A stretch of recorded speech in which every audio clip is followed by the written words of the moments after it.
Good afternoon, everyone. Welcome to our webinar, Live After Matric.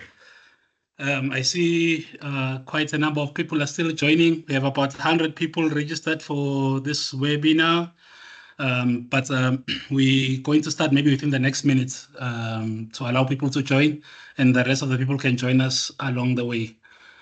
So welcome, and just for interest's sake, do we have any recent matriculants that matriculated last year on the call? I just want to see if we have parents. Okay, I see Bongokuhle. All right, no, that's cool. So we'll be expecting a call, a question from Bongokuhle to ask something after the presentations. But yeah, we'll have a Q&A session for everyone just to ask on the presented subject matter. And then, yeah, so yeah, let's start at 13:03, and then, yeah, I'll just project the program for now, and then can look at that in the time being.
Okay, we are going to start. Welcome everyone again. Yeah, obviously you can drop your hand. Now we are going to start. Welcome to the South African Institute of Electrical Engineers Central Gauteng Centre webinar, Live After Matric. We, as discussed on the post, we are going to be discussing about alternative options for matriculants that just completed school. So we have an interesting lineup, all specializing in different things. So they're going to be speaking about different aspects, and then hopefully you can weigh your options from there. So we have the chairperson of the center, Keith Katiora. He'll just do a brief welcome, and then afterwards we're going to start with our speakers. Keith, you can go ahead. Yeah, thanks, Bongo. Good afternoon, everyone. Yeah, my name is Keith Kachkora. I've been the chairperson for the center since last year, April, and closing my term in this March, which has been quite exciting. And I'm glad to be, to be pushing some of the initiatives, the ones that Bongo is currently has organized for you guys.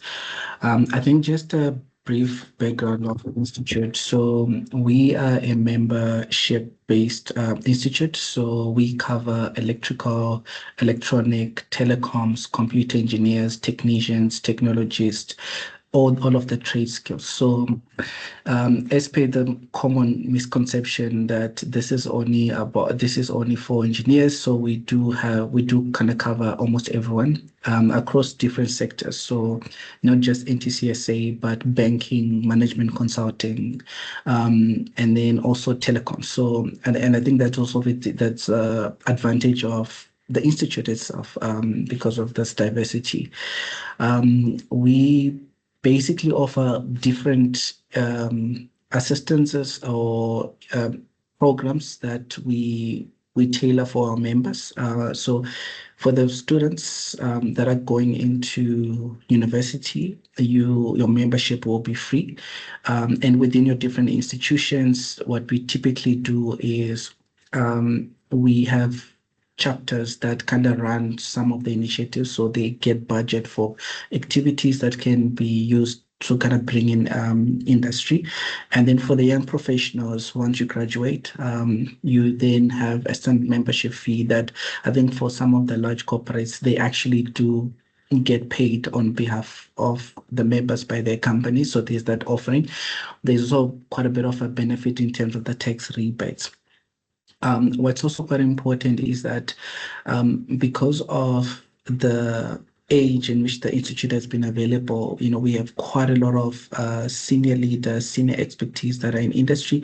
So the main advantage, obviously, of always being part of institutions like the SAIEE is that at any given point, whether you're a student in university or a young professionals, you can always be able to tap into that. And also some of the corporate partners that we work with.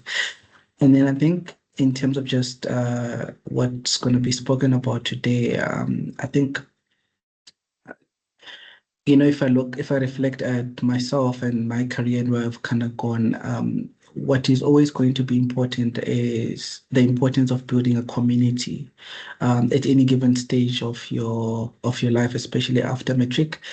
And you always have opportunities like being part of the SAIEE, where you, from the get-go, you're able to build that community, whether it's from a student level up until you start working.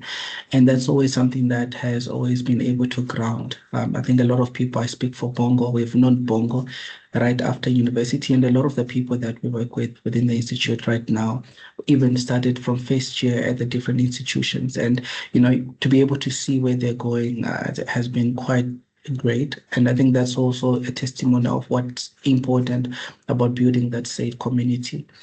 I'd also like to thank the speakers for making time. It's January 22nd, but I think this is quite great that you guys are making time to speak to our listeners right now.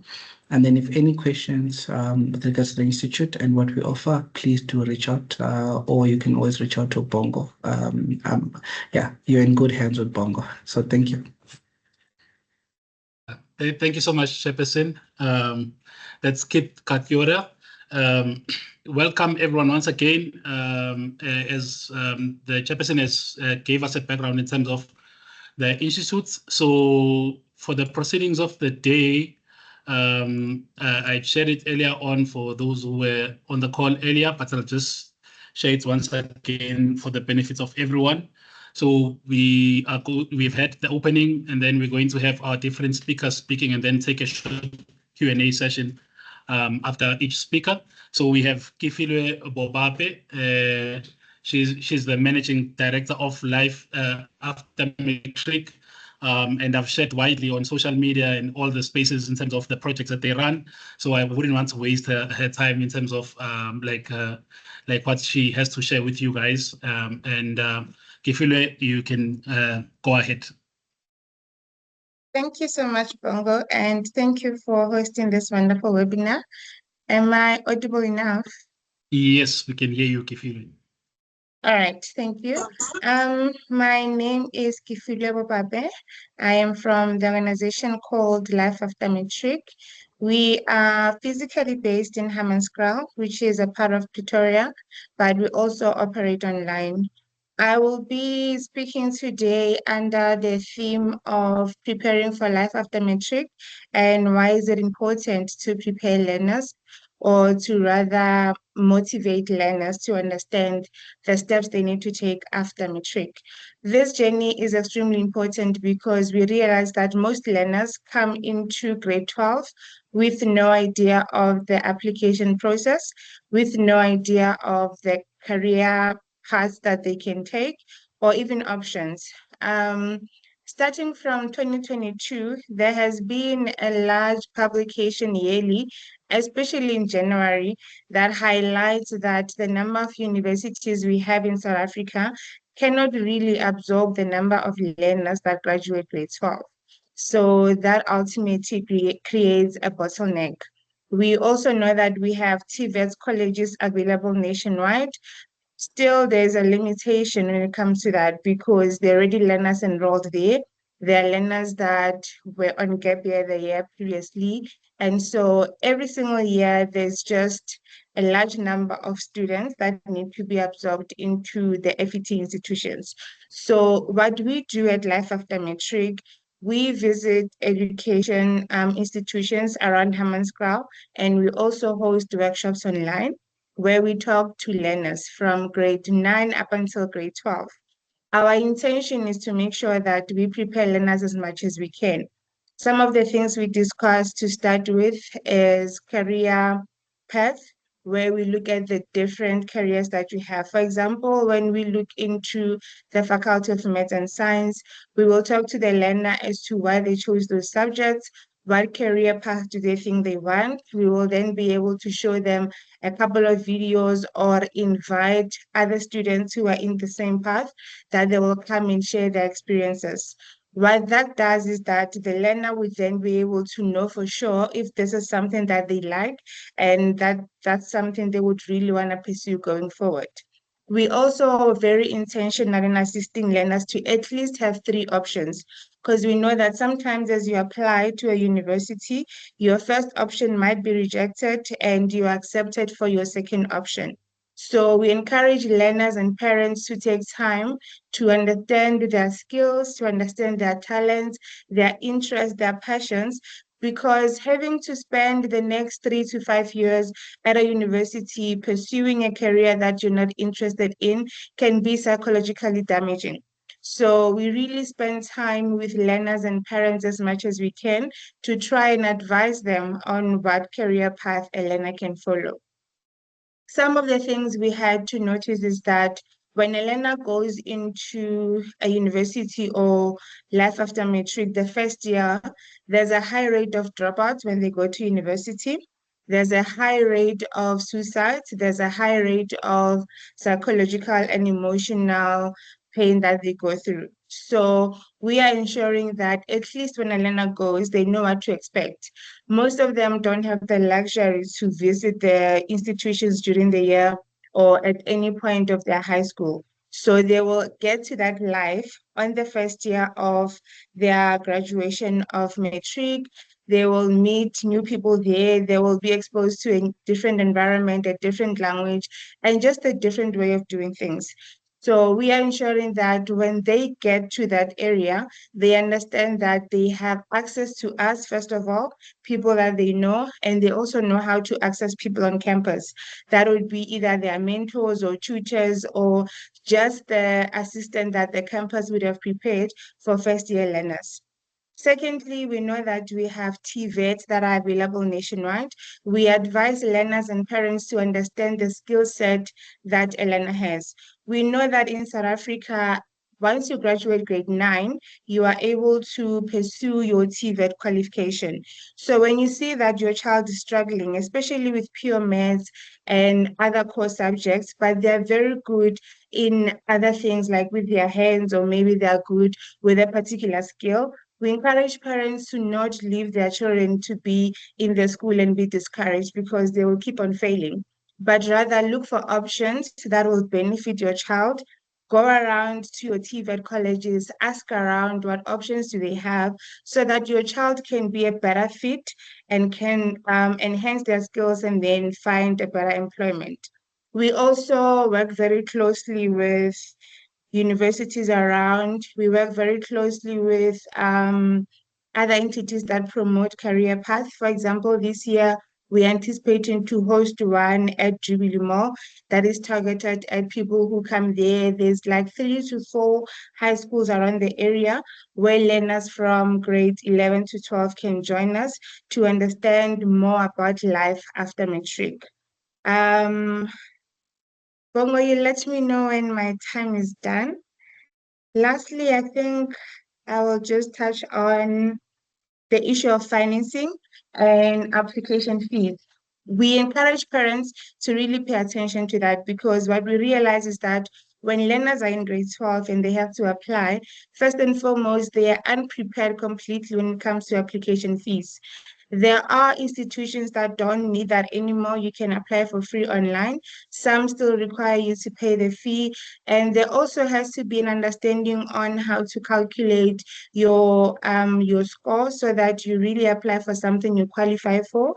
There has also been a large confusion on parents' side when they see the learner come home with a bachelor pass, and yet the learner cannot understand that they are rejected at a university entry level.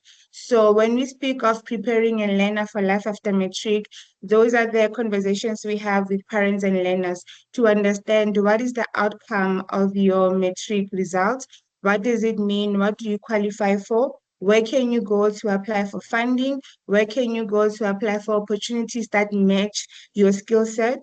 Where can you go to apply for opportunities that will match your qualification? Because from matric, you can either do a higher certificate, a diploma, or a bachelor qualification. So when we speak about making sure that learners are prepared, we also ensure that we cover a gap year. We know that other people will be in a gap year not because they plan to, but as I shared earlier on, there just isn't enough institutions to absorb all the learners across South Africa. So when you find yourself on a gap year, we encourage learners to volunteer. There are organizations around such as SAIEE, ENCO, and I think Activate. They are very active in building youth and helping them connect to their communities. They encourage youth to participate in things like paralegal, community building, tutoring, and just different activities that they do. That then allows you to know further what you would enjoy as you study university, whether or not you still want to go and do theory, or you want to go to a TVET and do your practicals, or that you're really interested in business. And if you are, then you look for opportunities that will help you drive into that direction. So we want to encourage all parents and learners that if you feel that you are stuck and you don't know what to do, maybe you passed well or you didn't, whatever the challenge is, please reach out to us. We are available on all social media platforms. We are known as Life After Matric. That's our formal handle on Facebook, on TikTok, on LinkedIn, and on Instagram as well. Thank you so much. Thank you, Kefilwe. Thanks for that informative presentation, and I hope we are gaining from it. I just want to check if we have any questions. There's one question that's Temba. Maybe if you have a question, you can raise your hand. But Temba has already posted. Okay, let me allow him to ask his question. I'll just allow your mic, Temba, and then you can ask your question. Oh, fantastic! Thank you so much. And thank you, Kefilwe, for the explanation on life after matric. And I'm just curious about how you or organizations like yours keep in touch with different industries. Like, do you do that with partnerships to universities or something? Simply because I know that the working world and the working landscape changes quite fast in certain industries. So there might be a need to, there's obviously a need to stay up to date. So I'm just curious about how you approach that problem. Thank you, Temba. From our side, I'm responsible to always email people and inbox people and ensure that I knock on doors, speaking to people like Bongo. I just met them last year, and this is what we're doing now to ensure that we are relevant in the advice we give to learners and students. I reach out to different institutions, your universities, UNISA, UJ, everything that's around us. We go in, we knock. We want to keep up with what's changing. So we make it our responsibilities to partner with them. Not necessarily to gain financial assistance or anything, but to just be a part of the stakeholders. Sometimes they call us when they have meetings or when something huge is changing. For example, when there was a shift from 2023 under the discussions of TVET, we were fortunate enough to be a part of the conversation at Hammond's Crowd, where we were able to know what's changing so that when we go to schools, we are able to advise learners on the different changes that are taking place. I see. Okay. Thank you. All right. Thanks, Temba. Anyone else with a question? You can raise your hand. Okay. seems like we don't have any further questions. Thanks a lot, Kefilwe. We really appreciate. And also just to note for all our attendees, all the speakers that we have today here, like they are here on a voluntary basis.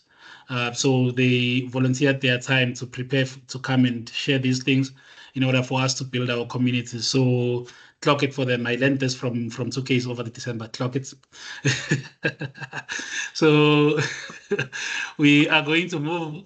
We're going to move on to our next speaker, which is going to be Verona Naidu. She is an HR professional, but also a SAIEE stakeholder exec. And also, I believe she also runs like a recruitment organization as well. So she's going to be giving us a perspective from HR in terms of credibility of qualifications and anything pointers coming from an HR perspective, because these are the people who look at your CV. So if you are going to study, you are privileged to hear from an HR perspective so that you are aligned when you are coming out of whatever you're going to be studying, and also so that your choices are informed. So Verona, you can go ahead. Good. I'm just testing the sound. Bongo, can you hear me? Yes, we can hear you. Great stuff. All right. I just want to take a minute and actually congratulate all the matriculants of 2025. A huge congratulations to all of you. I know it must have been a tough, rough year. You've all made it, so well done. And I can't wait to see what the next few years holds for you and where you're going to be, what fields you're going to be. So congratulations to all of you. I'm just going to start off with a quote. Your future is not defined by where you start, but by how boldly you decide to grow from here. Okay. So like Bongo introduced me, my name is Verona Naidu. You know me professionally, but I like to always give you a little bit of who I am as a person. Personally, I'm a mom of 2 kids. My daughter just completed matric, so you can imagine the stress for me. My son is going to be matric this year. And yeah, I live in Johannesburg and I run my own recruitment company called Kunsuki. And I am a stakeholder engagement executive for the South African Institute of Electrical Engineering. So welcome to all of you. Great. So the previous speaker was speaking about life after matric, and there was so much of insights that I actually took away, which is fantastic because I just want to get into it, right? We're speaking about universities and why it's so important for us to actually firstly register with the right universities. If we look at, let's talk quickly about credibility and why institution matters, especially in South Africa. And I think we all here, we know what happens in South Africa on a daily basis when you apply for jobs, okay? So from a talent professional perspective, when employees screen candidates, one of the first things they look at is this qualification recognized? For example, I'm using Bart Simpson as an example. Where did Bart Simpson study? They go and check, okay, does this university even exist? Or are they a fly-by-night? Okay. What about, is this institution accredited? Can we trust the training this person has received before we bring this person into our organization? Absolutely important and first step, guys, when you are looking for your courses to study and the institutions. You know, if your qualification isn't accredited, employees cannot use it for hiring, promotions, or compliance roles, even if you worked hard for it. Now imagine working 5 years, 3 years for your qualification, only to realize after you get to a phase where you are looking for a job, and then the company says to you, unfortunately, we do not recognize your qualification. Okay. I also want to talk to you about what if you can't afford a university or private college? Okay, guys, your future is not limited. You still have options.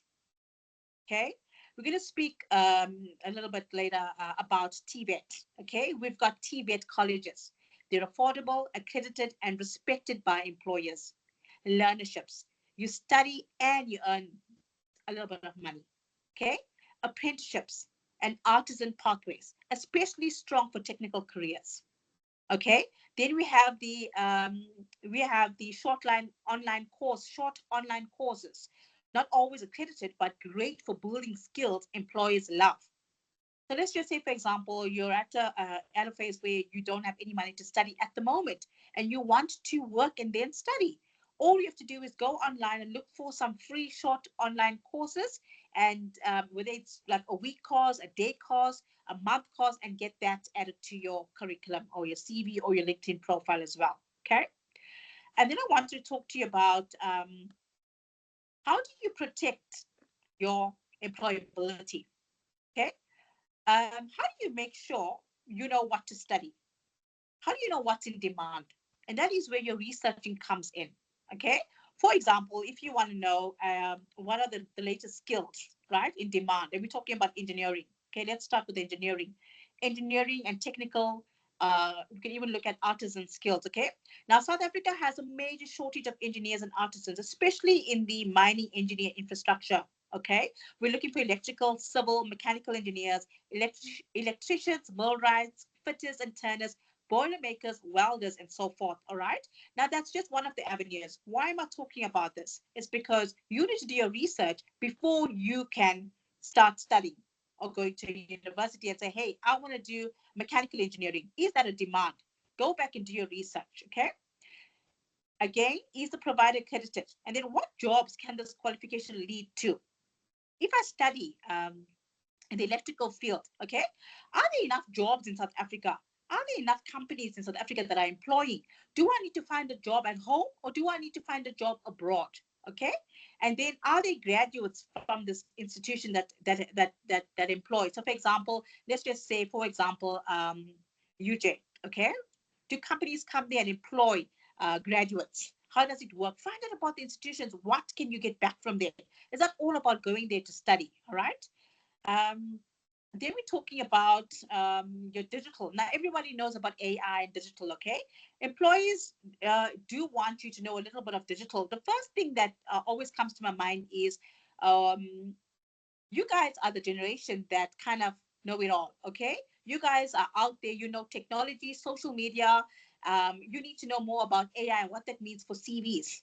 So when you look at CVs and how applicant tracking systems operate, is that your CV needs to be AI compatible. So guys, do away with all the fancy CVs with photographs and all your columns and all your bullet points. I'm going to share a barcode that I've shared on LinkedIn of where you can actually compile a AI compatible CV as a start for your career. All right. So the most important thing is make sure that you research a company, you understand what companies look for. Okay. When you join a company, people want to know that you're credible. Immediately when they look at your CV and they think, you know what? Bart Simpson is not even recognized. I don't even think he has a purposeful direction. He went to an institution like this. Companies do look at your qualifications like that. Make sure that you understand the universities, what you're studying, the demand, and make sure that it is most of all a reputable organization or institution. Okay. And then obviously, guys, when you've studied and you've got your qualifications, the most important thing is that when you go into an employer is that you need to make sure that your skills match the job market before you apply for jobs. Make sure that you're checking the relevant qualifications against your CV. And most importantly, that your CV is designed in such a way that recruiters understand from the top to the bottom, your name, surname, what you're studying at the moment. Are you still studying? Why did you not study? And if you've taken some time off, why did you take some time off? And that's called mostly sabbatical, and what that means for you. All right. Yeah, that's it for me. I just want to check if there's any questions.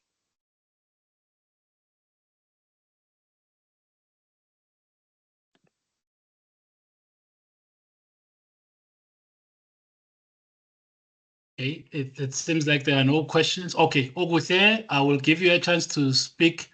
Yeah, Bongokuhle is one of the matriculants, so I'm happy that a matriculant is asking a question. Bongokuhle, you can go ahead, unmute and ask the question. And then the next one will be Kumbirai. Bongokuhle? Hello? You need to unmute, Bongokuhle. I've enabled your mic.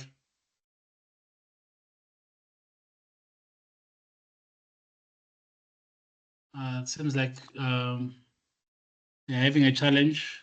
Maybe for now, let's try Kumbirai whilst Bongokuhle is still trying to unmute. I'll just enable your mic as well. You can unmute Kumbirai. Or you can type a question if you don't unmute your mic. You can type it on the chat, I'll read it. Kumbirai?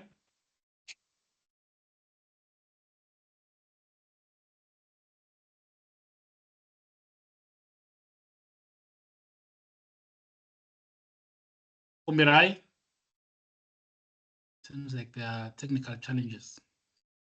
Yeah, I think they can just type it out, and then once we can always come back to it. Okay, yeah, Kumbirai as well. You can't hear you, so you can type a question as well. Anyone else with a question? We can always come back to the questions typed in the chat if they are not typed in timelessly. So please type your 2 questions on the chat, and then we'll make sure that they are responded to. If there's no one else with a question, then we are going to be moving on to the next speaker. Thanks, Verona. Yeah, we trust that this information is being helpful as people are making critical career decisions. So we are going to be moving on to the next speaker. Oh no! Oh, my private life is coming up. Sorry. Yeah. So the next speaker that's going to be speaking is Puleng Nkosi, who is coming from the ECTOM Training Centre. So they're going to be touching a bit on occupational programs that they run as the ECTOM Training Centre. I picked them up on LinkedIn. I think they posted something about occupational programs. And fortunately, when I asked them to come and maybe partake in this conversation, they joyfully came on board, and we're looking forward to hearing about the programs that ECTOM is doing. So for our matriculants, might not be aware what ECTOM is, but it's one of the big players in the country that builds electrical equipment like your transformers. In the township, we used to call them a danger. So they build them a danger and all those kind of things. So listen in. This is one of the prospective employers.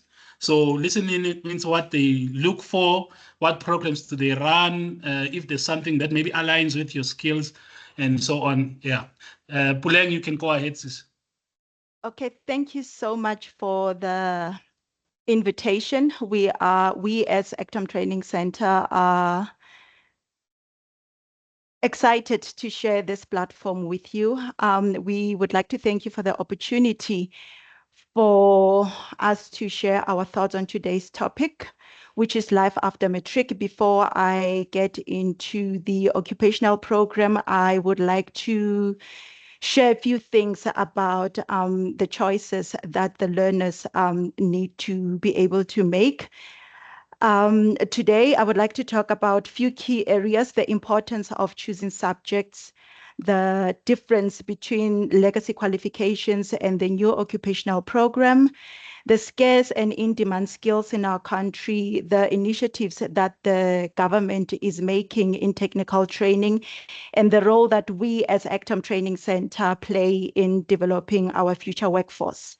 Before I continue, I'd just like to make sure that I'm still audible enough. Yes, you're audible. You're audible. Oh, okay. All right. One of the misconceptions that we have heard over the years is that the future starts at grade 12. I personally would like to disagree with that. Those decisions that people make, especially when learners choose their subjects in grade 9 for grade 10, the subjects chosen at this stage determine which career is possible, the career that they can pursue with the subjects that they have chosen, which qualification that learners can access with those qualifications, and whether the learner is eligible for technical, scientific, vocational, or whichever pathway that any learner can choose. For instance, a learner who wants to pursue engineering or electrical work must have mathematics and physical science. A learner interested in technical trades should strongly consider technical subjects. They can go to a technical college where they are available. Therefore, the subjects that are chosen are not just school subjects as per se. They are a gateway to your future career. So you don't only choose just to make sure that you pass your matric. When learners choose subjects in grade 10, they need to ask themselves what they enjoy doing, what they are good at, the kind of work that they see themselves doing one day. And lastly, which subjects are required to enter into that career. It's important to note that subject choices and career interests must be aligned, because when they are not, learners realize later on that they actually are not interested in whatever career path that they have taken, or maybe they made choices based on what is easy for them. This is why it's so crucial that the subjects that are chosen must be aligned with their future.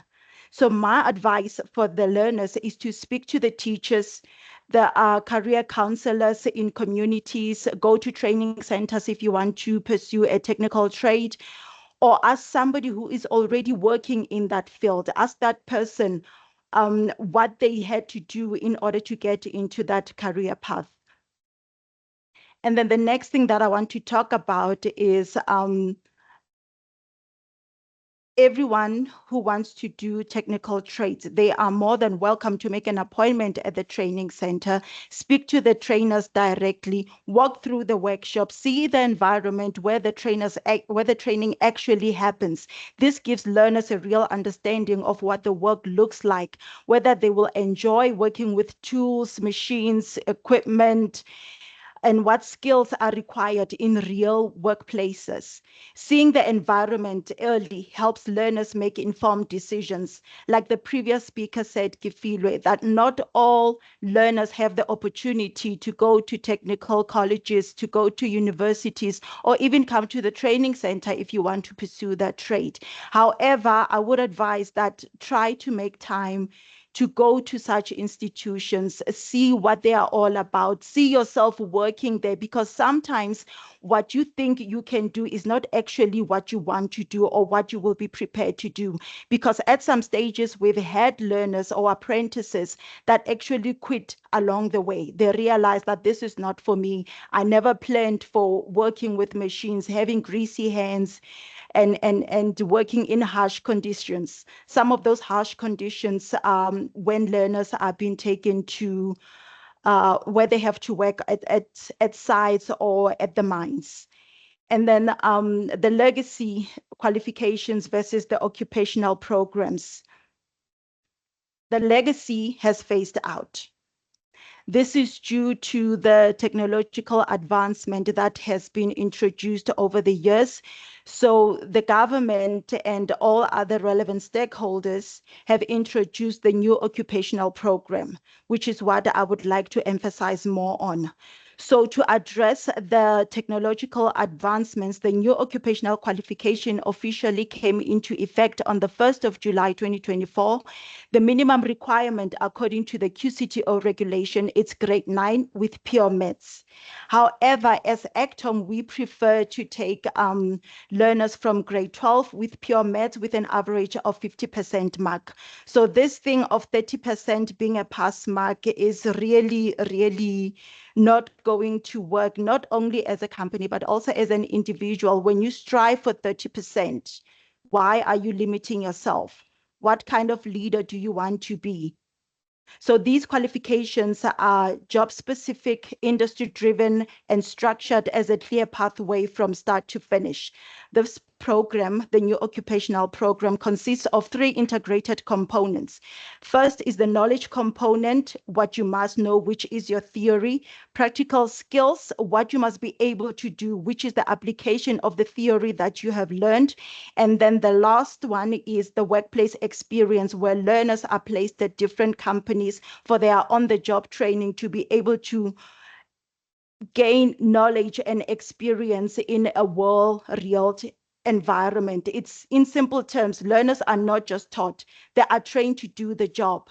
The value of this qualification is very clear. Learners are work ready. Employers know exactly what skills a qualified person has, and there is better alignment between education and employment.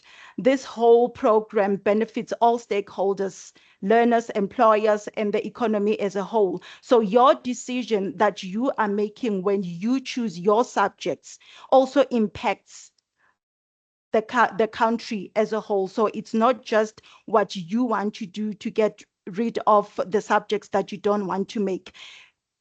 Research is very important. Currently, our country is facing a shortage of technical skills, as Verona mentioned earlier. Some of the in-demand trades include, but not limited to the ones that I'm about to mention, millwrights, electrical, and mechanical. These skills are essential in our country. They support our infrastructure, drive industrial growth, and keep factories, power stations, and industries running. With these skills, economic growth becomes limited. Our GDP gets affected. So the lack of scarce skills directly and significantly affects our gross domestic product. The misalignment between the skills possessed by the workforce and those required by employers, business productivity stifles innovation and slows overall economic growth. Keep in mind that if there is no productivity, employers can't employ. So choosing a subject is more than a personal decision. It sets off a ripple effect that reaches beyond you. So your choice matters, your presence matters, and your contribution shapes the world around you. So I strongly believe that no one should be able to tell you that you are not smart enough to do this, you are not smart enough to do that. So you as an individual, as a learner, you must know that, you know what, this is what I want to do, this is what I am excited about becoming, but also make sure that you put in the means of becoming that person. So currently, the government has been introducing initiative and industry partnerships. So the government has recognized the skills gap and introduced several initiatives to address it. So in 2022, there was a, should I say, conference that the government decided that they want to have a certain number of qualified artisans in 2030. So this include the partnerships and the initiatives include apprenticeship and learnership programs to support TVET colleges, to introduce the occupational qualification and partnerships with industry and both public and private training providers. However, building the South African future is not only the responsibility of government alone. Remember that the government governs people. So everybody living in the country is responsible for that. It is a shared responsibility between industry, training providers, schools, parents, communities, and learners themselves. Our youth are our future artisans, our engineers, our leaders and innovators. And we have the role that we all need to play in our country. So in closing, do I still have time or am I out of time? You have a minute. You have, oh, okay. Sorry? No, you can go ahead. Okay, so Actum Training Centre plays an active role in skills development and national growth. We are accredited both as an SDP skills development provider and a trade test centre at the same time.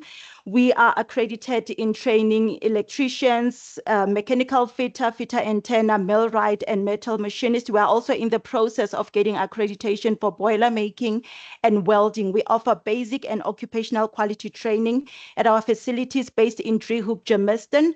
We provide workplace placement for apprentices within ACTM divisions, as well as selected network partners. We have a partnership with technical schools and colleges where we train their learners. So we host them within ACTM divisions and network partners, and we also assess them and trade test them. This ensures that learners receive real workplace exposure, industry relevant skills, and improved employment opportunities.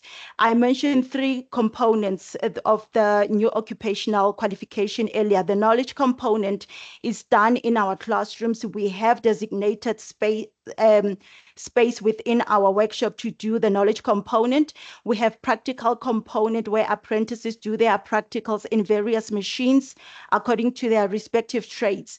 Workplace experience, where apprentices are placed at various ACTM divisions or network partners for their on-the-job training, where we ensure that the company that the learners do their practicals are approved by their respective CETAs. They must have a WPA. We also do sites visits where we monitor our apprentices at companies, find out how they are doing, as well as their mentors. We engage with the learners. So it's not that we forget about our apprentices once they leave the workshop and go to their companies, to find out also which challenges they are faced with and come up with possible solutions where everybody can be happy. And then the evidence of this is seen on our LinkedIn page. That's how you were able to find us, where we showcase the ACTM Training Center reality of our love and dedication. So lastly, I would like to leave you with this. The future is not decided in grade 12. The future is decided at the very early age. As parents, we need to be able to identify the gifts that our children has. It is shaped every year in high school through subject choices, career research, and exposure to industry and informed making decisions. Choose your subjects wisely, align your interests with career goals, explore opportunities early. Together, the government, industry, training centers, schools, parents, learners, community, we can build a skilled, capable, and empowered future for South Africa. Thank you, Baya. Thank you, Puleng. Yeah, I hope we are still listening in, and our matriculants are gaining from all these insights. So any questions for Puleng? Are there any questions? Doesn't seem like it. So we're going to move on to the next speaker. So Puleng, just to confirm before we move to the next speaker. So you guys cater both for people who are coming straight from matric and people who are coming from TVET colleges, or you Correct. cater only for? Okay. And the average is 50% pass with a maths and a science. At least, yes. At least, okay, yeah, okay. No, that's cool. So I hope that that's also like helpful to someone who's considering their options. Yeah. So we are going to move on to our next speaker. We have Stephen Theron. Also, I tagged him on the. I'm very heavy on those inboxes, so you guys must look at the inboxes.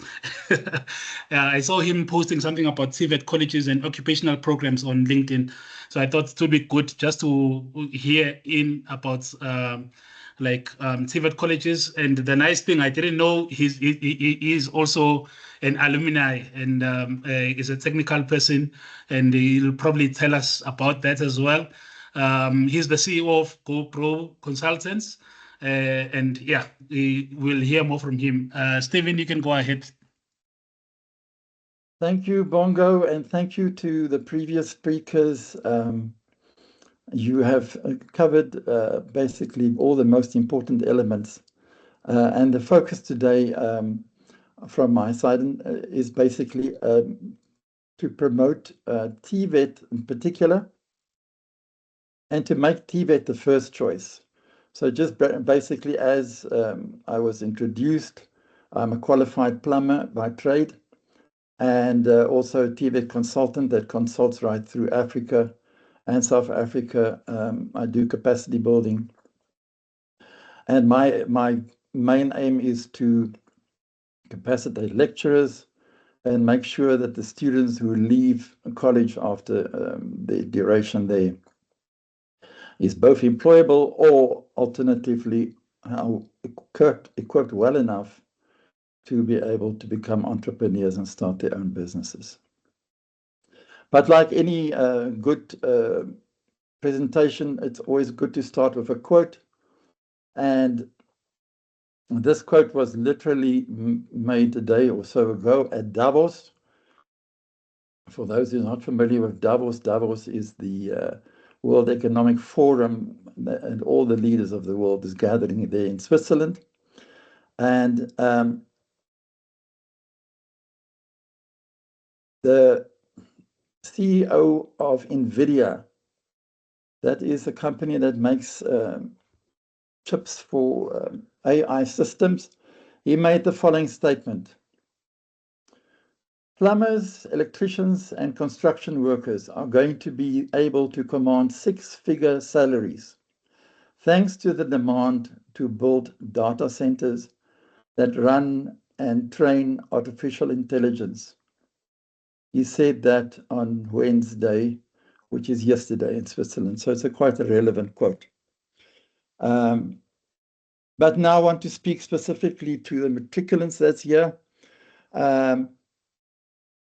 Imagine your matric, you are able to turn your matric into a fast track to a real job, or your own business, or even a career abroad, without a long wait or high cost of university.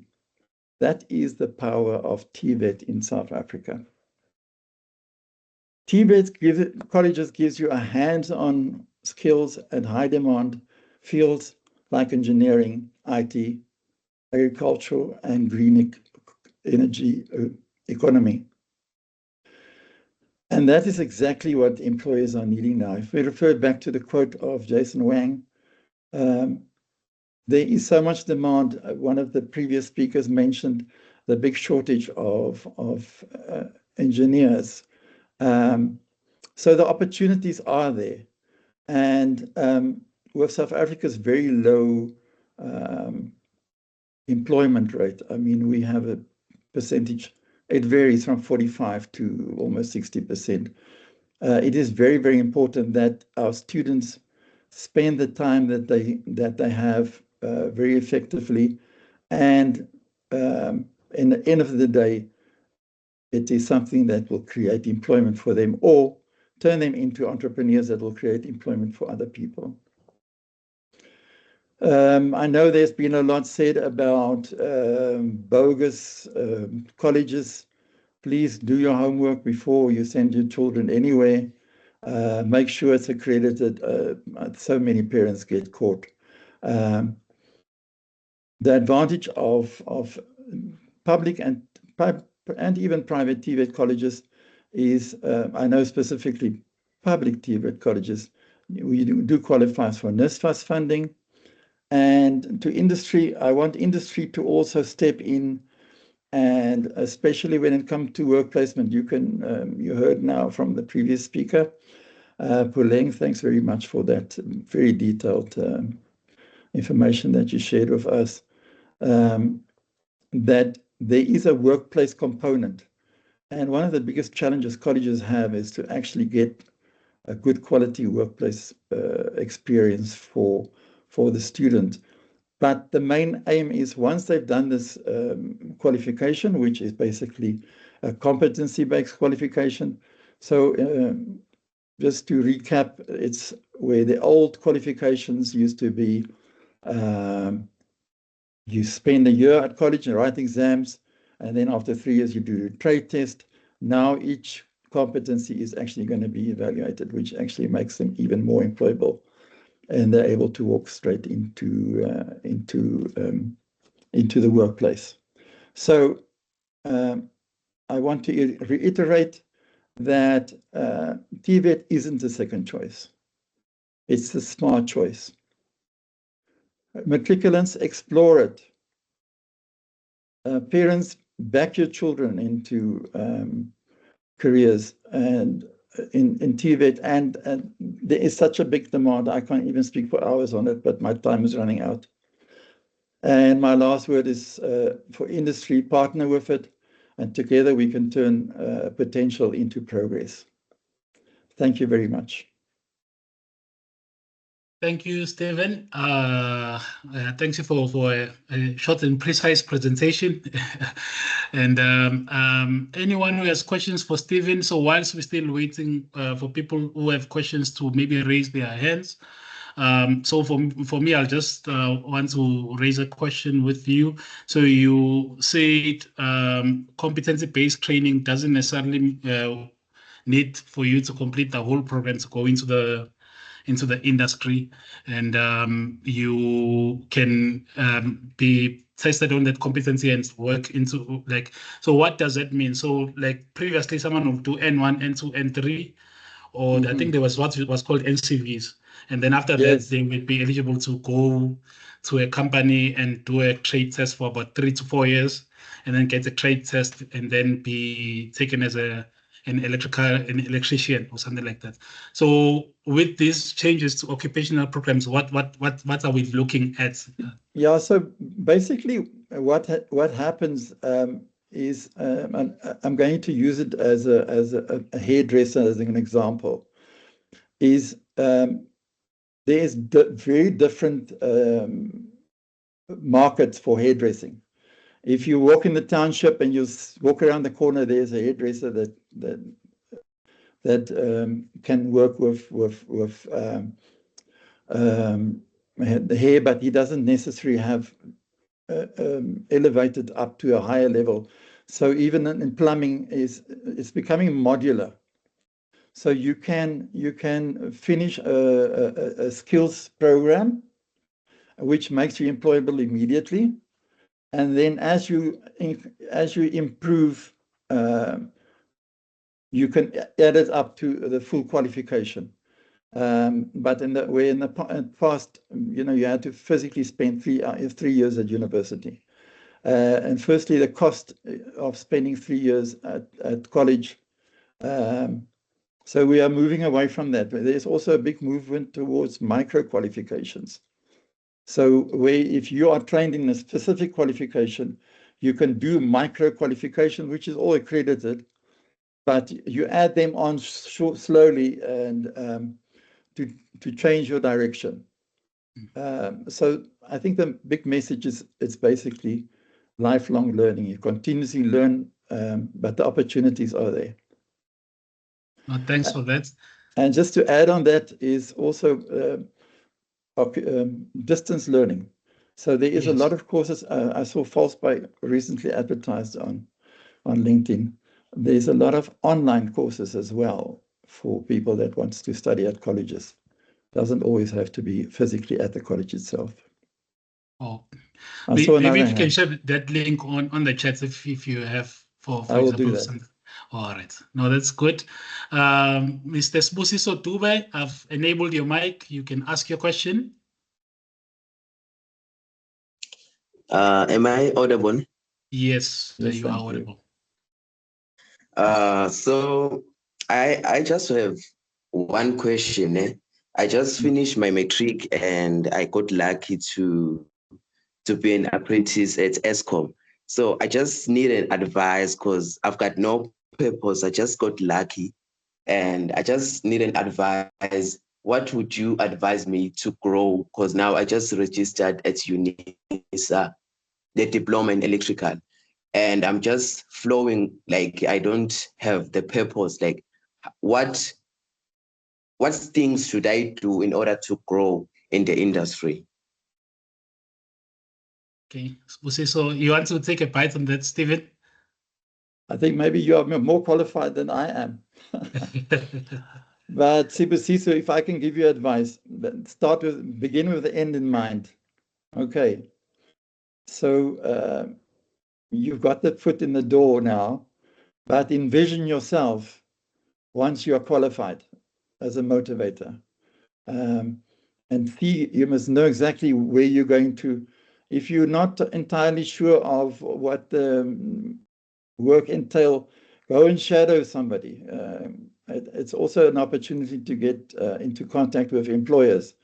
Say, sir, ma'am, I'm studying electrical, and I'd like to come and spend a day with you just to see what it actually means on a day-to-day basis. And then you also learn whether you're going to like doing it or not. But I'm glad you got lucky. We all need a bit of luck. Yeah. No, thanks for that, Stephen. So, yeah, I think since you are within ESCOM, maybe you just search me up on Teams as well. Let's see what we can discuss, maybe in line with your passions and what you would like to try and accomplish. But since we are in the same organization, we can take it offline, and you can just like maybe drop me an email, and then we can start chatting. All right. Thank you. And any other questions? Going once, going twice. All right. No, thanks for that, Mr. Stephen Seteron. Please, guys who are interested as well, just follow these people on LinkedIn. From time to time, they're speaking about different. Okay, I see Masabata Kalwalana. I hope I said that right. I'll allow your mic, and then you can ask your question.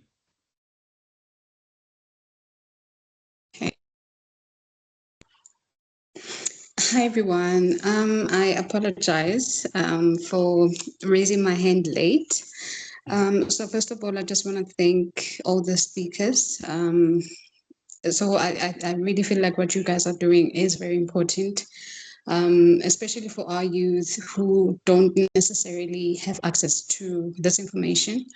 So my question is with regards to people who haven't done your maths and science, because I feel like those are people who are somewhat almost forgotten. So what I wanted to find out is what opportunities are there for a matriculant who either doesn't qualify for NSFAS, and secondly, somebody who has not done maths and science, like what career paths would you advise them to look at when you look at the market and the different industries as to which career paths are likely to provide them with more opportunities?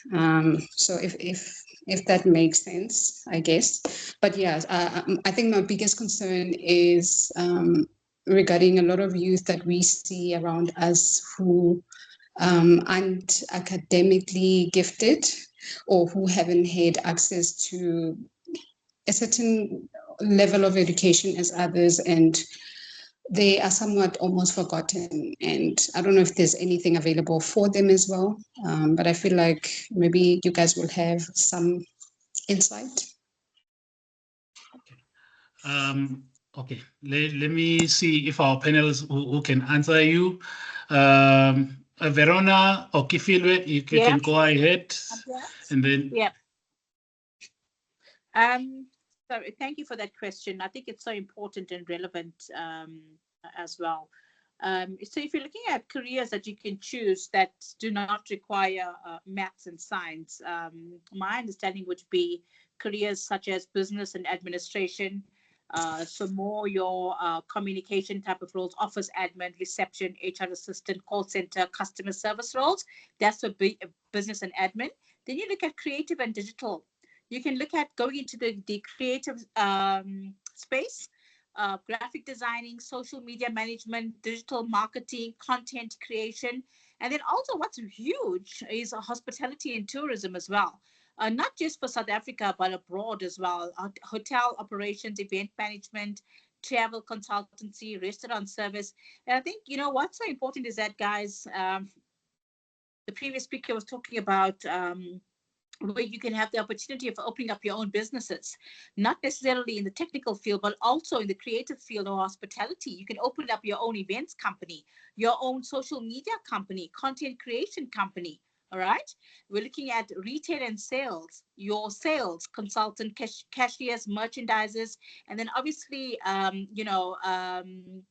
if you need to go and do your short-term courses to help you with this, you can add to that even without a maths and science subject that's added to your qualification. So I hope that helps. Thank you, Verona. Kefilwe, you had something you wanted to say? Yes, but Verona sort of covered most of that. I would just add to say that the TVET and the humanities are still open. So the part where we spoke about preparation, this is what it also touches on. You'll remember that I mentioned that South Africa allows that as soon as you're in grade 9, you start exploring what your skills are. So if you're not good at math and science and you feel like going to high school is not going to help, look at what options are available for you. And if you go ahead and finish grade 12, there's still opportunities broadly so, as Verona just mentioned now, and most of them are covered by NSFAS. So people shouldn't lose hope and feel like they're focused on math and science. However, we just encourage people to take note of the fact that globally 4IR is increasing. So even if you think about what to do, think about the space you're in and how you fit into that space. Thank you. Thank you, Kefilwe. May I add something? Yes, Puleng, you can go ahead. Yeah. Thank you so much for everything that has been shared so far. What I would like to say is the youth today are more technologically inclined than the rest of us. So find out what you need. I have an 18-year-old son. He is more into these, can I say AI components? I never knew that kids who are from grade 8 can actually make money out of the YouTube channels that they use. I thought that it was a waste of time, only to find that they actually make a living out of it. So find out what you like as a person and pursue that. Stephen mentioned that start with the end in mind. See what is out there. Combine it with what you like and then pursue it. Maths and science is not, can I say it's not everything? Okay, it's not the end of the world. There are other aspects out there that can be pursued. So even if funding is not there, there is something that you can do as a person than just to stay at home and say that you don't have any choices. We all have a choice. Find out what you like. If there's no money at home, if you don't have any luck like Sbusiso, there is always something that you can do to earn money up until that opportunity that you want, you reach that goal.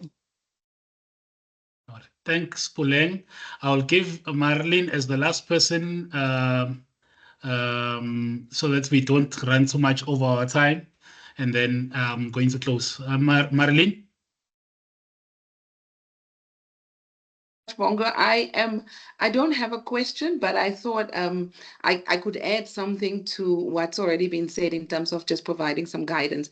I didn't hear us mentioning learnerships. That's also something else that is available and that does not necessarily require your results to be very high. It even start at you could even have these NQF4 level learnerships, which gives you that access to matric if you didn't make it even to have a matric certificate. That's also something that could be looked at. Learnerships is very popular and available. But then there's also a platform that I thought is also could be very useful, and that is called SA Youth SOL, which is a platform connecting employers with employees, and it's run by Harambe. I think it's youth employment. And then there's Youth Employment Services, which is a program that is employed by many of the retailers like Mr. Price and the Fushini Group. And so there's a lot of opportunities available that could also be looked in response to what the person who asked the question had hoped to receive. Thanks a lot, Marlene. We appreciate that. And thanks to everyone. I think these are just insights that are very valuable. I wish I got them when I was in grade 11 or grade 12. But yeah, that's past now. So I just want to take this opportunity as we close this webinar to thank our speakers, Stephen, Verona, Kefilwe, I'm leaving Puleng.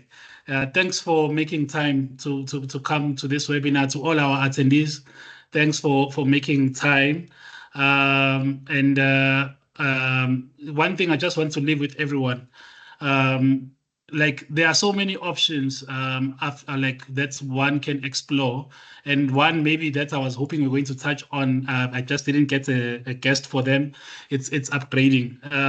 Like as a matriculant or a school leaver, you need to understand your capabilities. So you got these results. Maybe you're not happy with it, right? And you know your capabilities go beyond what is on that statement. There's always an option to upgrade, but then also it matters where you do the upgrade. So for me, I finished my matric in 2009, and I think after getting my certificate, that was only when the light bulb came on. Okay, actually, I want to be an electrical engineer. And because I didn't really know I wanted to be an electrical engineer, my marks were not speaking to electrical engineering. And fortunately, at that time, with parents that are like understanding of my capabilities and that I didn't really give my all in my matric, I went and I upgraded. There was a Nkwanyana Maths and Upgrades Center in TUT. It's no longer there as far as I know, but I'm still trying to establish connection there to find out like what's happened to that program.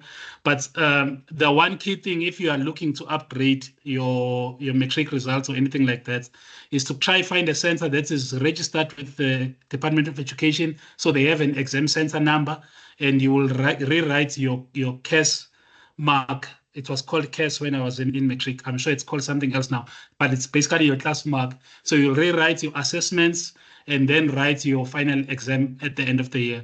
Those institutions play a very critical role as well for those who may feel that they didn't give their all and can actually produce something more and pursue something that they are really passionate about. So explore those. I think the one center I checked, there's one that is called Master Maths. Fortunately, that's a private one, so you will need someone to fund the fees for it. But they also a fully accredited upgrading institution with an exam number. So let's look at those opportunities as matriculants and make sure what you choose aligns with your passions, aligns with your strengths. I'm one person who upgraded maths and science, and I can tell you I enjoy electrical engineering. Even when I wake up at night and I run out of sleep, I search something about electrical engineering. So look for something that you are passionate about and see the alternative paths that you can take to attain that thing. And then you can use that to feed yourself and feed your family. So it's a balance between the demand in industry and your passions. So with that being said, thank you, everyone. Enjoy the rest of your day, and watch out for the YouTube link when you upload this video. And for any further queries, you can possibly, I'll share the CGC email. You can send your queries to that email, and then we can see if we can find someone who will respond to your queries. Thanks a lot, and enjoy the rest of your day. Thank you, Bongo, and thank you to everybody. Much appreciated. Thank you. Bye.